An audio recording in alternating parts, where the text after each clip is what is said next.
It's presented as a collection of journal entries and sort of fragments that have been assembled by this mysterious other narrator who, in the fullness of time, becomes visible to you. You figure out who he or she is. I hate to give away plot, but this first-person narrative of these journal entries for nearly 300 pages is sustained without ever using the first-person pronoun. Wow. So if he says on a given day, March 14th, I went swimming, he doesn't say, I went swimming. He has to say something else. The sea opened itself like a hand. And this is really hard to do. Getting into every scene without ever using the word I was very, very difficult. It took nearly a year of just rewriting scenes to get that, to begin to hear that voice and to feel very natural and at home in that voice of someone who is so afraid of revealing himself that he never uses the first person pronoun. And did you decide that you would do that from the beginning? Yes. In part to preserve some of the mystery of this. But. Well, there are a lot of reasons. And as I said, if I'm that pilot with all these controls and I'm, sort of thinking of a lot of things at once. There were many reasons for doing this.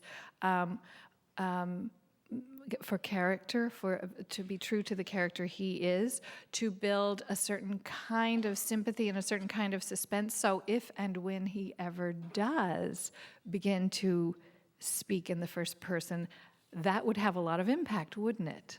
I'm not going to tell you if it happens or not, but you might be on the lookout. There are a lot of reasons for doing it, and I was determined because I knew, this is never, to my knowledge, this has never been done in literature before. Now I know why. Right. It was a bear. And I always show early drafts to my husband and a few other close friends who are very good readers and give me feedback. And this was an unusual situation for the first couple of, for the first several months when I began to write in this voice. They all looked at it and said, don't do that. That's just stupid. That just doesn't, it didn't work.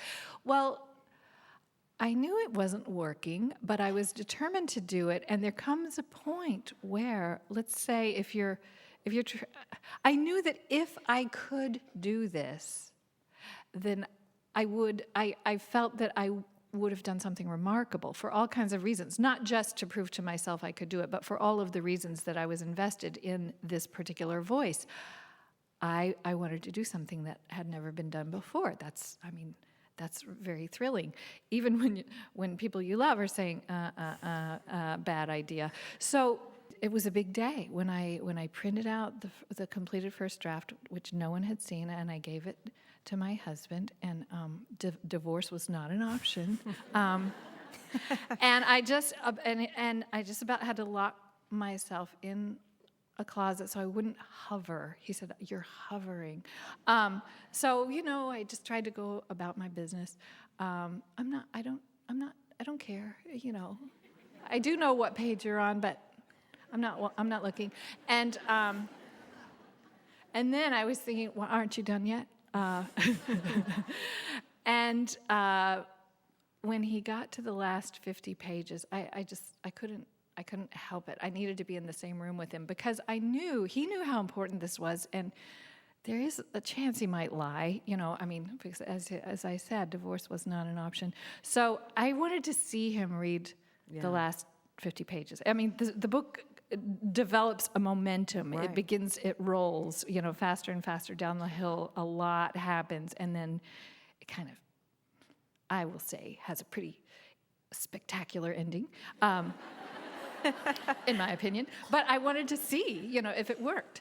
So we were in the living room. It was, it had kept him up. It was pretty late, and I was knitting. I knit, so I was pretending that I was completely disinterested and knitting a sweater and sliding my eyes, like the secret agent, And he read the last page, and tears rolled down his face. And I keeled over on the couch. And I felt saved. Because I knew he couldn't fake that. You know, he really loves me, but he couldn't fake that. And so I was so happy that it worked. And of course, I mean, there were more revisions after that, but I needed to know that it was very important to find that the basic structure was intact. That what I had sort of built in this sort of a peculiar house of cards. It had to stand. It had to work, or else I was really in big trouble. So that was a happy day.